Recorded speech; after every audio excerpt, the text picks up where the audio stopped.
ನನ್ನ ಮಾತು ಅಂತ ಹೇಳಿದ್ರೆ ನಿಮಗೆ ಬಹಳ ಅಸಡ್ಡೆ ಆಗ್ತದೆ ಸಭಾಪತಿಗಳೇ. ನಾನು ದಾರಿ ಬಿಟ್ಟು ಮಾತಾಡ್ತೀನಿ. ಪೀಠದ ಗೌರವವನ್ನ ಕಾಪಾಡಬೇಕು ಅಂತೇಳಿ ನಾನು ಬಹಳ ಪ್ರಯತ್ನ ಮಾಡ್ತಾ ಇದ್ದೀನಿ. ನಾನು ಯಾರಿಗೆ ಪೀಠದ ಗೌರವ ಕಾಪಾಡ್ಬೇಕಂತ ಅದೆಲ್ಲರಿಗೂ ಗೊತ್ತಿದೆ. ಬಹಳ ಪ್ರಯತ್ನ ಮಾಡ್ತಾ ಇದ್ದೀನಿ. ಪ್ರಯತ್ನಕ್ಕೆ ನೀವು ನನ್ನ ಕೈ ಜೋಡಿಸ್ತಾ ಇಲ್ಲ. ನೀವು ಈಗ ಪ್ರಶ್ನೆ ಕರೆದಾಗ ಪ್ರಶ್ನೆ ಕೇಳೋ ಪದ್ಧತಿ ಐತೋ ಇಲ್ಲ ಇಷ್ಟ 7 ಜನ ಸಚಿವರು ಹಾಜರು ಮಾಡಕ್ ಆಮೇಲೆ ಹೇಳ್ಬೇಕು. ನೀವು ಅದನ್ನ ಪ್ರಶ್ನೆ ಕೇಳಿದಾಗ ಅವ್ರು ಉತ್ತರ ಯಾರು ಹೇಳ್ತಾರೆ ನೋಡಿ ಹೇಳ್ಬೇಕು. ನೋಡಿ, ರಾಜ್ಯದ ಕಲಿ ವಿಶೇಷವಾಗಿ ಬೆಂಗಳೂರು ಹಲವು ಕಿಡಿಗೇಡಿಗಳು ದರೋಡೆಗಾರರಿಂದ ಕಾನೂನು ಸುವ್ಯವಸ್ಥೆ ಹಾಳಾಗಿರುವುದು ಸರ್ಕಾರದ ಗಮನಕ್ಕೆ ಬಂದಿದೆ ಅಂತ ನಾನು ಕೇಳಿದ್ದೀನಿ. ಸರ್ಕಾರದ ಉತ್ತರ ರಾಜ್ಯದಾದ್ಯಂತ ಕಾನೂನು ವ್ಯವಸ್ಥೆ ಹಾಳು ಮಾಡುವಂಥ ಘಟನೆಗಳು ನಡೆಯದಂತೆ ಈಗ ನಡೆದಿರೋದಕ್ಕೆ ಏನು ಮಾಡ್ತೀರಿ, ನಡೀತಾ ಇರೋದಕ್ಕೆ ಏನು ಮಾಡ್ತೀರಿ? ಮುಂಜಾಗ್ರತೆ ಕ್ರಮ. Is it the answer expected for such a senior most well experienced about to become a CM our home ಮಿನಿಸ್ಟ್ರಿಂದ ನಾನು ಇಂಥ ಉತ್ತರನ ಬಯಸೋದು ಉಂಟಾ? ನಾನು ರೆಡಿ ನೋಡಿ, ನಾನು ಹಿಂಗೆ ಹೇಳಿದ್ರೆ ನಿಮ್ಗೆ ಹೇಳ್ತೀನಿ. ಗೊತ್ತಾಯ್ತು, ಹೇಳಿ ದಯಮಾಡಿ ಅದಕ್ಕೆ ನೋಡಿ ಹೇಳಿ ಮತ್ತೆ ಹೇಳಿ. ನಮ್ಮಲ್ಲಿ ನುಗ್ಗೆ ಮರ ಹಚ್ಚೋದು ಅಂತಾರೆ. ನುಗ್ಗೆ ಮರ ಅವರೊಂದು ಹೇಳ್ತಾರೆ ನೋಡಿ, ಅದೆಲ್ಲ ಭಂಗ ಅಂತ. ಅದು ಬೇಡ ನನಗೆ, ಯಾಕೆಂದ್ರೆ ನುಗ್ಗೆ ಮರ ಹತ್ತಿದ್ರೆ ಇಲ್ಲ ಇಲ್ಲ ಇಲ್ಲ, ನಾನು ಒಳ್ಳೆ ಮರ ಹತ್ತೀನಿ. ಆಯ್ತು, ಗಟ್ಟಿ ಮುಟ್ಟಾದ ಮರ. ಮಾನ್ಯ ಸಭಾಪತಿಗಳೇ, ಬಹಳ ಮುಖ್ಯವಾದಂಥ ಪ್ರಶ್ನೆಯನ್ನ ಮಾನ್ಯ ಭೋಜೇಗೌಡರು ಎತ್ತಿದ್ದಾರೆ. ರಾಜ್ಯದಲ್ಲಿ ಕಾನೂನು ಸುವ್ಯವಸ್ಥೆ ಜೊತೆಗೆ ಈ ಗೂಂಡಾಗಳ ವರ್ತನೆ ಮತ್ತು ಈ ಬೆಂಗಳೂರಿನಲ್ಲಿ, ವಿಶೇಷವಾಗಿ ಬೆಂಗಳೂರಿನಲ್ಲಿ ವೀಲಿಂಗ್ ಮಾಡ್ತಕ್ಕಂಥದ್ದು, ಇದೆಲ್ಲ ಇತ್ತೀಚಿನ ದಿನದಲ್ಲಿ ಜಾಸ್ತಿ ಆಗಿದೆ ಹೇಗೆ ಅಂತೇಳಿ ಅವರು ಪ್ರಶ್ನೆಯನ್ನು ಕೇಳಿದ್ದಾರೆ. ಅದನ್ನು ನೀವು ಮೊದಲೇ ತಿಳ್ಕೊಂಡು ಕಂಟ್ರೋಲ್ ಮಾಡಬೇಕು ಹಾಗೆ ಇರ್ತಕ್ಕಂಥ ಪ್ರಶ್ನೆಯನ್ನು ಕೂಡ ಎತ್ತಿದ್ದಾರೆ. ರಾಜ್ಯಾದ್ಯಂತ ಕಳೆದ 3 ವರ್ಷದಿಂದ 23ರಲ್ಲಿ ಈ ವೀಲಿಂಗ್ ಪ್ರಕರಣಗಳು 136 ಪ್ರಕರಣಗಳನ್ನು ರಿಜಿಸ್ಟರ್ ಮಾಡಿದ್ದಾರೆ. ಸುಮಾರು 128 ಜನರನ್ನು ಅರೆಸ್ಟ್ ಮಾಡಿ ಅವ್ರ ಮೇಲೆ ಏನು ಕ್ರಮ ತಗೋಬೇಕೋ ಅವ್ರನ್ನ ಕ್ರಮ ತಗೊಳ್ತಾ ಇದ್ದೀವಿ. 24ರಲ್ಲಿ 266 ಪ್ರಕರಣಗಳಿದೆ. 179 ಜನರ ಮೇಲೆ ನಾವು ಅವ್ರನ್ನ ಅರೆಸ್ಟ್ ಮಾಡಿದ್ದೀವಿ. 25ರ ಇಲ್ಲಿವರೆಗೆ 47 ಕೇಸ್ಗಳನ್ನು ರಿಜಿಸ್ಟರ್ ಮಾಡಿದ್ದೇವೆ. 30 ಜನನ ಅರೆಸ್ಟ್ ಮಾಡಿದ್ದೇವೆ. ಕಳೆದ 3 ವರ್ಷದಲ್ಲಿ, ಅಂದರೆ 2 ವರ್ಷ 2 ತಿಂಗಳಲ್ಲಿ 449 ಪ್ರಕರಣಗಳು ರಿಜಿಸ್ಟರ್ ಮಾಡಿದ್ದೇವೆ. ಸುಮಾರು 258 ಜನನ ಅರೆಸ್ಟ್ ಮಾಡಿದ್ದೇವೆ. ಇನ್ನೊಂದು ಭಾಳ ಮುಖ್ಯವಾದಂಥ ಪ್ರಶ್ನೆ ತಮ್ಮದು, ಈ ಚಾಕು, ಚೂರಿ, ಲಾಂಗು ಇದನ್ನೆಲ್ಲ ಇಟ್ಕೊಂಡು ಓಡಾಡ್ತಾರೆ, ಯಾರನ್ನು ಕೇಳೋರಿಲ್ಲ, ಹೇಳೋರಿಲ್ಲ ಆಗಿರ್ತಕ್ಕಂಥದ್ದು. ಇಂಥ ಕೇಸ್ಗಳು ಸುಮಾರು 23ರಲ್ಲಿ 68 ಪ್ರಕರಣಗಳನ್ನು ರಿಜಿಸ್ಟರ್ ಮಾಡಿದ್ದೇವೆ. 147 ಜನರನ್ನ ಬಂಧಿಸಿದ್ದೀವಿ. 24ರಲ್ಲಿ 66 ಪ್ರಕರಣಗಳನ್ನು ರಿಜಿಸ್ಟರ್ ಮಾಡಿದ್ದೇವೆ. ಅದರಲ್ಲಿ 187 ಜನರನ್ನು ಅರೆಸ್ಟ್ ಮಾಡಿದ್ದೇವೆ.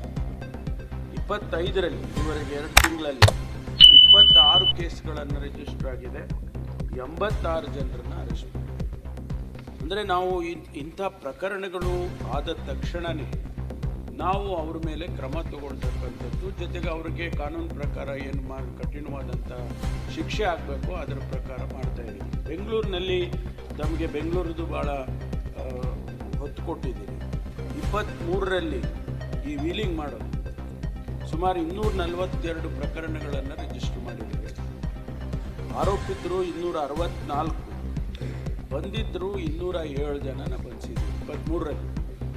24ರಲ್ಲಿ ಜಾಸ್ತಿ ಆಗಿತ್ತು, ಈಗ 532 ಪ್ರಕರಣಗಳಾಗಿದೆ. ಅದರಲ್ಲಿ ನಾವು ಸುಮಾರು 479 ಜನನ ಅರೆಸ್ಟ್ ಮಾಡಿ ಅವ್ರ ಮೇಲೆ ಏನು ಕೇಸ್ ಹಾಕಬೇಕು ಅದೆಲ್ಲ ಕ್ರಮ ತಗೊಂಡಿದ್ದೇವೆ. 25ರಲ್ಲಿ ಇಲ್ಲಿವರೆಗೂ 114 ಪ್ರಕರಣಗಳು ಮತ್ತು ಸುಮಾರು 102 ಜನರನ್ನು ಅರೆಸ್ಟ್ ಮಾಡಿ ಅವ್ರ ಮೇಲೆ ಕ್ರಮ ಜರುಗಿಸಿದೆ. ಈ ಚಾಕು, ಚೂರಿ, ಲಾಂಗು ಅಂತ ಏನು ತಾವು ಹೇಳಿದ್ರಿ, 23ರಲ್ಲಿ ಬೆಂಗಳೂರು ಸಿಟಿಯಲ್ಲಿ 23ರಲ್ಲಿ 1 ಪ್ರಕರಣ ರಿಜಿಸ್ಟರ್ ಆಗಿದೆ. 2 ಅರೆಸ್ಟ್ ಮಾಡಿದ್ದೇವೆ. 24ರಲ್ಲಿ 3 ಪ್ರಕರಣ ರಿಜಿಸ್ಟರ್ ಆಗಿದೆ. ಅದರಲ್ಲಿ 3 ಅರೆಸ್ಟ್ ಮಾಡಿದ್ದೇವೆ. 25ರಲ್ಲಿ ಒಂದೇ ಒಂದು ಪ್ರಕರಣ ರಿಜಿಸ್ಟರ್ ಆಗಿರ್ತಕ್ಕಂಥ, ಅದರಲ್ಲಿ 15 ಜನರನ್ನು ಇಲ್ಲಿವರೆಗೆ ಅರೆಸ್ಟ್ ಮಾಡಿದ್ದೇವೆ. ನಾವು ಇದನ್ನು ನೋಡ್ಕೊಂಡು ಸುಮ್ಮನೆ ಕೂರ್ತಕ್ಕಂಥದ್ದು ಸಾಧ್ಯ ಇಲ್ಲ. ಪೊಲೀಸ್ ಇಲಾಖೆಗೆ ಅಥವಾ ಸಮಾಜಕ್ಕೂ ಕೂಡ ಆಗೋದಿಲ್ಲ. ಅದರಿಂದ ಭಾಳ ಕಠಿಣವಾದಂಥ ಪ್ರೊಸೀಜರ್ಗಳನ್ನು ನಾವು ಈಗಾಗಲೇ ಪೊಲೀಸ್ ಇಲಾಖೆಯಲ್ಲಿ ಜರುಗಿಸ್ತಾ ಇದ್ದೇವೆ. ನಮಗೆ ಗೊತ್ತಿದೆ, ಬೆಂಗಳೂರು ಸಿಟಿನಲ್ಲಿ ಹೊಯ್ಸಳ ವೆಹಿಕಲ್ಸ್ಗಳನ್ನ ಕೊಟ್ಟು ಅದಕ್ಕೆಲ್ಲ ಫುಲ್ಲಿ ಲೋಡೆಡ್ ವೆಹಿಕಲ್ಸ್ ಅವು.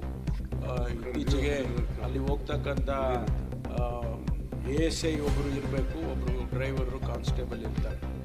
ASIಗೆ ಮೊದಲು ಬರೀ ಕೈನಲ್ಲಿರೋರು, ಅಂದರೆ ಒಂದು ಲಾಠಿ, ಮ್ಯಾಕ್ಸಿಮಮ್ ಅಂದರೆ ಒಂದು ಲಾಠಿ. ಇತ್ತೀಚೆಗೆ ಮಾನ್ಯ ಸಭಾಪತಿಗಳೇ ಅವ್ರಿಗೆ ರಿವಾಲ್ವರ್ಗಳನ್ನು ಕೂಡ ಕೊಡ್ತಿದ್ದಾರೆ. ಯಾಕೆಂದರೆ ಅವರಿಗೆ ಆರ್ಮ್ಡ್ ಇದ್ದರೆ ಒಂದು ಡೆಟರೆಂಟ್ ಆಗಿ ಕೆಲಸ ಮಾಡುತ್ತೆ. ಯಾರು ನೋಡಿದ ತಕ್ಷಣ ಅವರು ಸ್ವಲ್ಪ ಹೆದರ್ಕೊಳ್ತಾರೆ ಅಂತೇಳಿ ಅವರಿಗೆ ರಿವಾಲ್ವರ್ಗಳನ್ನು ಕೂಡ ಇತ್ತೀಚೆಗೆ ನಾವು ಸರಬರಾಜು ಮಾಡಿದ್ದೇವೆ. ಬೀಟ್ ವ್ಯವಸ್ಥೆ 24/7 ಬೀಟ್ ವ್ಯವಸ್ಥೆ ನಮ್ಮ ರಾಜ್ಯದಲ್ಲಿ ಇರ್ತಕ್ಕಂಥದ್ದು. ಬೆಂಗಳೂರು ಸಿಟಿಯಲ್ಲಿ ಸ್ಪೆಷಲ್ ಆಗಿ ನಾವು ಫೋಕಸ್ ಮಾಡಿದ್ದೀವಿ. ಭೋಜೇಗೌಡರಿಗೆ ಒಂದು ಮಾಹಿತಿ ಕೊಡೋದಕ್ಕೆ ಬಯಸ್ತೇನೆ. ನಾನು ಹಿಂದೆ ಹೋಮ್ ಮಿನಿಸ್ಟರ್ ಆಗಿದ್ದಂಥ ಸಂದರ್ಭದಲ್ಲಿ ಒಂದು ಟೀಮನ್ನು ಲಂಡನ್ನಿಗೆ ಕರ್ಕೊಂಡು ಹೋಗಿದ್ದೆ.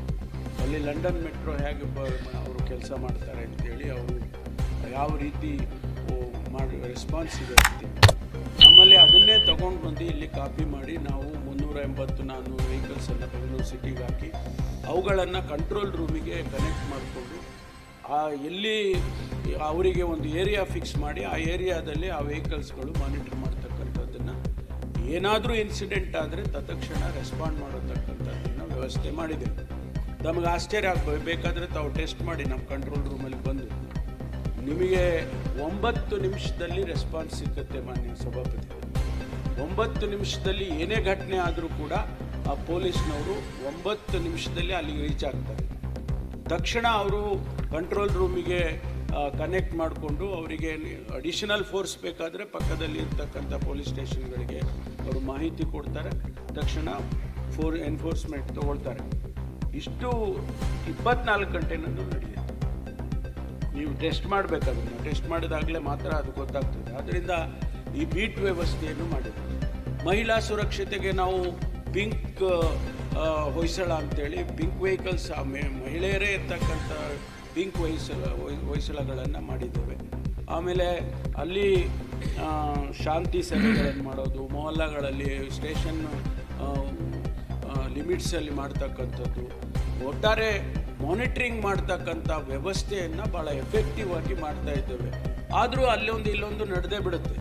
ಯಾರೋ ಚಾಕು ಹಿಡ್ಕೊಂಡು ಓಡಾಡ್ತಿರ್ತಾರೆ, ಯಾರೋ ಒಂದು ಲಾಂಗ್ ಅಂತ ಹಿಡ್ಕೊಂಡು ಓಡಾಡ್ತಿರ್ತಾರೆ. ಅಂಥವ್ರ ಮೇಲೆ ಇಮಿಡಿಯೇಟ್ ಆಗಿ ಕ್ರಮ ತಗೊಂಡು ಯಾರನ್ನೂ ಕೂಡ ನಾವು ಸ್ಪೇರ್ ಮಾಡೋಕ್ಕೆ ಬಿಡೋದಿಲ್ಲ.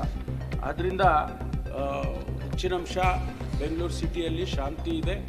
ಯಾವುದೇ ಅಂಥ ಘಟನೆ ಆದರೂ ಕೂಡ ನಾವು ಕಠಿಣವಾದ ಮುಲಾಜಿಲ್ಲದೆ ಕಠಿಣವಾದ ಕ್ರಮವನ್ನು ತಗೊಳ್ತೇವೆ ಕೂಡ ಮುಂದೆ. ಒಟ್ಟಾರೆ ಬೆಂಗಳೂರು ಸಿಟಿಯನ್ನು ನಾವು ಶಾಂತಿಯಿಂದ ಇಡಬೇಕು, ಕರ್ನಾಟಕವನ್ನು ಶಾಂತಿಯಿಂದ ಇಡಬೇಕು ಅಂತೇಳಿ ನಾವು ಮಾಡ್ತಾ ಇದ್ದೇವೆ. ಆಮೇಲೆ ಈ ರೌಡಿ ಶೀಟ್ ಓಪನ್ ಮಾಡೋದು. ತಮಗೆ ಮಾಹಿತಿಗೆ ಗೂಂಡಾ ಪ್ರಕರಣಗಳು ಸುಮಾರು 22ರಲ್ಲಿ 44 ಗೂಂಡಾ ಪ್ರಕರಣಗಳಿದೆ. ಅವೆಲ್ಲ ಗೂಂಡಾ ಕಾಯ್ದೆಯಲ್ಲಿ ನಾವು ಅರೆಸ್ಟ್ ಮಾಡಿ ಕ್ರಮಗಳನ್ನು ತಗೊಂಡಿದ್ದೇವೆ. 23ರಲ್ಲಿ 53 ಪ್ರಕರಣಗಳಿದೆ. 24ರಲ್ಲಿ 34 ಪ್ರಕರಣ, 25ರಲ್ಲಿ ಇಲ್ಲಿವರೆಗೂ 8 ಪ್ರಕರಣ. ಇದೆಲ್ಲ ಭಾಳ ಕಠಿಣವಾಗಿ ಯಾರು ಇಂಥ ರೆಗ್ಯುಲರ್ ಗೂಂಡಾಗಳಿರ್ತಾರೆ ಅಂಥವ್ರನ್ನು ಹತ್ತಿಕ್ಕತಕ್ಕಂಥ ಕೆಲಸ, ಕಂಟ್ರೋಲ್ ಮಾಡ್ತಕ್ಕಂಥ ಕೆಲಸ ಈ ಗೂಂಡಾ ಕಾಯ್ದೆಯಲ್ಲಿ ಅವ್ರನ್ನ ತರ್ತೇವೆ ಅಡಿಯಲ್ಲಿ. ಹಾಗಾಗಿ ಒಂದೆರಡು ಇನ್ಸಿಡೆಂಟ್ಗಳು ನಡೆದಿರ್ಬೋದು, ಇಲ್ಲ ಅಂತ ನಾನು ಹೇಳೋದಿಲ್ಲ. ಜೊತೆಗೆ ಮಾನ್ಯ ಸಭಾಪತಿಗಳೇ, ಬೆಂಗಳೂರು ಸಿಟಿಯಲ್ಲಿ ಸುಮಾರು 7,000 ಕ್ಯಾಮ್ರಾಗಳನ್ನು CCTVಗಳನ್ನು ಅಳವಡಿಸಿದೆ. ಅದು ಪೊಲೀಸ್ ಇಲಾಖೆಯಿಂದ, ಕಾರ್ಪೊರೇಷನ್ನಿಂದ, ಬೇರೆ ಬೇರೆ ಎಲ್ಲ ಸೇರಿ ನಮಗೆ 1,640 ಸ್ಥಳಗಳಲ್ಲಿ ಈ CCTV ಕ್ಯಾಮ್ರಾಗಳನ್ನ ಹಾಕಿದೆ. ನಿಮಗೆ ಆಶ್ಚರ್ಯನೂ ಆಗ್ಬೋದು. ನಮ್ಮ ಕಂಟ್ರೋಲ್ ರೂಮಿಗೆ ಬಂದು ನೋಡಿದ್ರೆ, ನೀವಿಲ್ಲಿ ಚಾಲುಕ್ಯ ಸರ್ಕಲ್ನಲ್ಲಿ ನಿಂತ್ಕೊಂಡಿದ್ರೆ ನಿಮ್ಮ ವಾಚನ್ನಲ್ಲಿ ಟೈಮ್ ಎಷ್ಟಿದೆ ಅಂತ ಅಲ್ಲಿ ಕೂತ್ಕೊಂಡು ನೋಡ್ತಾರೆ. ಅಷ್ಟರ ಮಟ್ಟಿಗೆ ಹೈ ರೆಸಲ್ಯೂಷನ್ ಕ್ಯಾಮ್ರಾಗಳನ್ನು ಹಾಕಿದ್ದೇವೆ. ಅದರ ಜೊತೆಗೆ ಇತ್ತೀಚೆಗೆ ಆರ್ಟಿಫಿಷಿಯಲ್ ಇಂಟೆಲಿಜೆನ್ಸು ಇದನ್ನು ಕೂಡ ನಾವು ಅದಕ್ಕೆ ಅಳವಡಿಸಿದೆ. ಒಂದು ಸಾರಿ ಆ ಕ್ಯಾಮ್ರಾದಲ್ಲಿ ಕ್ಯಾಪ್ಚರ್ ಆದರೆ ಮಾನ್ಯ ಸಭಾಪತಿಗಳೇ ಆ ಡೇಟಾಗೆ ಹೋದರೆ ಆ ಡೇಟಾ ನಮ್ಮ ಹತ್ರ ಇರ್ತದೆ. ಅವರು ಎಲ್ಲೇ ಇನ್ನೊಂದು ಸಾರಿ ಬೆಂಗಳೂರು ಸಿಟಿಗೆ ಬಂದು ಅಲ್ಲಿ ಬಂದರೂ ಕೂಡ ಒಂದು ವೇಳೆ ಏನಾದರೂ ಅಪರಾಧ ಮಾಡಿದ್ದಾರೆ ಅವ್ರನ್ನ ನೋಡಬೇಕು ಅಂದರೆ ಇಮಿಡಿಯೇಟಾಗಿ ನಮಗೆ ಸಿಕ್ಕತ್ತೆ. ಅಷ್ಟರ ಮಟ್ಟಿಗೆ ಈಗ ಟೆಕ್ನಾಲಜಿ ಕೂಡ ನಮ್ಮಲ್ಲಿ ಯೂಸ್ ಮಾಡ್ತಾ ಇದ್ದೇವೆ. ಆದ್ದರಿಂದ ಈ ಎಲ್ಲ, ಆಮೇಲೆ ಈ ಡ್ರೋನ್ಗಳು, ಪೊಲೀಸ್ನವ್ರಿಗೆ ಬಾಡಿ ಕ್ಯಾಮ್ರಾಗಳು ಕೊಟ್ಟಿದ್ದೇವೆ. ಇದು ಎಲ್ಲ ಟೆಕ್ನಾಲಜಿಯಲ್ಲಿ ಏನೆಲ್ಲ ಅಗತ್ಯ ಇದೆ, ಏನೆಲ್ಲ ಅವೈಲೇಬಲ್ ಇದೆ, ಅದನ್ನೆಲ್ಲವನ್ನು ಕೂಡ ಬ್ಯಾಂಗ್ಳೂರು ಸಿಟಿ ಪೊಲೀಸಿಗೆ ಮತ್ತು ಇಡೀ ರಾಜ್ಯದಲ್ಲಿ ಎಲ್ಲ ಪೊಲೀಸಿಗೆ ನಾವು ಕೊಡ್ತಾ ಇದ್ದೇವೆ. ಒಟ್ಟಾರೆ ಕರ್ನಾಟಕ ಪೊಲೀಸನ್ನು ಟೆಕ್ನಾಲಜಿ ಸವಿ ಅಂತ ಅಂದರೆ ಟೆಕ್ನಾಲಜಿಯನ್ನು ಉಪಯೋಗ ಮಾಡಿಕೊಂಡು ಕೆಲಸ ಮಾಡ್ತಕ್ಕಂಥದ್ದನ್ನು ನಾವು ಮಾಡ್ತಾ ಇದ್ದೇವೆ. ಮಾನ್ಯ ಸಭಾಪತಿಗಳೇ, ಇನ್ನೊಂದು ಮಾಹಿತಿ ಕೊಡ್ತೇನೆ. ರಾಜ್ಯದಲ್ಲಿ ತಾವು ಲಾ ಆ್ಯಂಡ್ ಆರ್ಡರು ಕೆಟ್ಟೋಗಿದೆ ಅಂತ ಯಾವಾಗಲೂ ಭಾಳ ಜನ ಮಾತಾಡ್ತಾರೆ ಇದು ವಿರೋಧ ಪಕ್ಷದಿಂದ. ಆದರೆ ಒಂದು ಸ್ಟ್ಯಾಟಿಸ್ಟಿಕ್ಸು ಒಂದು ಹೇಳಬೇಕಂದ್ರೆ ಬೇರೆ ರೂಪದಲ್ಲಿ ತಗೊಳ್ಳ ಬೇರೆ ಅಲ್ಲ, ಅವರಿಗೆ ಅವರು ತಿರ್ಗಾ ಅದೇ ಕೇಳ್ತಾರೆ. ಎಲ್ಲ ಮಾಹಿತಿ ಹೇಳಿದ್ರು. ಕೇಳ್ತೆ ನಂಗೆ ಗೊತ್ತಿದೆ ನಿಮ್ಮ ತಲೆಯಲ್ಲಿ ಏನಿದೆ. I can read. I have studied psychology also. ನಮ್ಮ ಮಂತ್ರಿಗಳು ಮಾತ್ರ ಸೈಕಾಲಜಿ ಪೂಜೆಗಳು ಮೈಂಡಲ್ಲಿ ಏನು ಆಚೆ ಬರ್ತದೆ ಅಂತೇಳಿ ಅದಕ್ಕೆ ಒಂದೇ ಒಂದು ಮಾಹಿತಿ ಮಾನ್ಯ ಎಲ್ಲ ಸದಸ್ಯರಿಗೂ ಇದು ಗೊತ್ತಾಗಲಿ ಅಂತ. ಬೇರೆ ಉದ್ದೇಶ ಏನಿಲ್ಲ. ಆನ್ಸರ್ ಕರೆಕ್ಟ್ ಇದೆ. ಮರ್ಡರು 20ರಲ್ಲಿ 1315 ರಾಜ್ಯಾದ್ಯಂತ ಮರ್ಡರ್ ಇಡೀ ಸ್ಟೇಟಲ್ಲಿ. 21ಕ್ಕೆ 1340 ಆಯಿತು. 22ಕ್ಕೆ 1366 ಆಗಿದೆ. 23ಕ್ಕೆ 1294 ಆಗಿದೆ. 24ಕ್ಕೆ 1208 ಆಗಿದೆ. ಇಲ್ಲಿವರೆಗೂ ಜನವರಿಯಿಂದ ಇಲ್ಲಿವರೆಗೂ 100 ಆಗಿದೆ. ಅಂದರೆ ಮರ್ಡರ್ ಕಡಿಮೆ ಆಗಿದೆ ಅಂತ ಸಂಖ್ಯೆ. ನಾನು ಸಂಖ್ಯೆ ಆಧಾರದ ಮೇಲೆ ಇದನ್ನು ಹೇಳೋಕೆ ಹೋಗೋದಿಲ್ಲ. ಆದರೆ ರೆಗ್ಯುಲೇಟೆಡ್ ಇದೆಯಲ್ಲ, ಕಂಟ್ರೋಲ್ ಇದೆಯಲ್ಲ ಅನ್ನೋ ಒಂದು ಸಂದೇಶ, reasons behind is very important, ಒಂದು ಸಂದೇಶ. ಆದರೆ ಒಂದು ಆತಂಕ ನಮಗೆ ಇರ್ತಕ್ಕಂಥದ್ದು ಮಾನ್ಯ ಸಭಾಪತಿಗಳು, ಈ ಸೈಬರ್ ಕ್ರೈಮು ಜಾಸ್ತಿ ಆಗಿದೆ. ಇತ್ತೀಚಿನ ದಿನಗಳಲ್ಲಿ 1000 ಗಟ್ಟಲೆ ಪ್ರತಿ ದಿವಸ ಆಗ್ತಾ ಇದೆ. ಅದನ್ನು ನಾವು ಈಗ ಹೆಚ್ಚು ಒತ್ತು ಕೊಡ್ತಾ ಇದ್ದೀವಿ. ಸೈಬರ್ ಕ್ರೈಮನ್ನು ಕಂಟ್ರೋಲ್ ಮಾಡೋದಕ್ಕೆ ಈಗಾಗಲೇ ಬಹುಶಃ ದೇಶದಲ್ಲೇ ಮೊದಲನೇ ಬಾರಿಗೆ ಒಂದು ಡಿ ಜಿಯನ್ನು ಪೋಸ್ಟನ್ನು ಕ್ರಿಯೇಟ್ ಮಾಡಿ, ಒಂದು ವರ್ಟಿಕಲ್. ಈಗ ನಮಗೆ DG ಪ್ರಿಸನ್ಸ್ ಇದ್ದಾರೆ, DG CID ಇದ್ದಾರೆ. ಈ ರೀತಿ ಇನ್ನೊಂದು DGಯನ್ನು ಒಂದು ವರ್ಟಿಕಲನ್ನು ಕ್ರಿಯೇಟ್ ಮಾಡಿ ಅದಕ್ಕೆ ADGP ಒಬ್ಬರು, IG ಒಬ್ಬರು, SP ಗಳು 7 ಜನ SP ಗಳು, ಈ ರೀತಿ ಅವರಿಗೆ ಒಂದು ವರ್ಟಿಕಲ್ ಕ್ರಿಯೇಟ್ ಮಾಡಿ ಯಾವ ರೀತಿ ನಾವು ಇದನ್ನು ಕಂಟ್ರೋಲ್ ಮಾಡಬೇಕು ಸೈಬರ್ ಕ್ರೈಮನ್ನು ಅಂತ ಹೇಳಿದರೆ, ನೋಡಿ ಸಭಾಪತಿಗಳೇ, 10,575 2020ರಲ್ಲಿ ಇದ್ದದ್ದು 24ಕ್ಕೆ 21,984 ಆಗಿದೆ. ಅಂದರೆ ಅಷ್ಟು ಮಟ್ಟಿಗೆ ಆಲ್ಮೋಸ್ಟ್ ಡಬಲ್ ಅಷ್ಟು ಜಾಸ್ತಿ ಆಗ್ತಾ ಇದೆ ಸೈಬರ್ ಕ್ರೈಮು. ದಿನನಿತ್ಯ ಸಾವಿರಾರು ಕೋಟಿ ರೂಪಾಯಿ ಹಣವನ್ನು ಅವ್ರ ಬ್ಯಾಂಕ್ ಖಾತೆಗಳಿಂದ ತಗೊಳ್ಳೋದು, ಫ್ರಾಡ್ ಮಾಡೋದು, ಈ ಥರದ್ದೆಲ್ಲ. ಆಮೇಲೆ ಡೇಟಾ ಆಕ್ಸೆಸ್ ಮಾಡ್ತಾರೆ. ಡೇಟಾಗಳಿಗೆ ಆಕ್ಸೆಸ್ ಮಾನ್ಯ ರೆವಿನ್ಯೂ ಮಿನಿಸ್ಟ್ರ್ ಹೇಳ್ತಾ ಇದ್ರು, ಅವರ ಇದಕ್ಕೆ ಸಾಫ್ಟ್ವೇರಿಗೆ ಯಾರೋ ಹ್ಯಾಕ್ ಮಾಡಿದರು ಹಾಗೆ ಹೇಳ್ತಕ್ಕಂಥದ್ದು.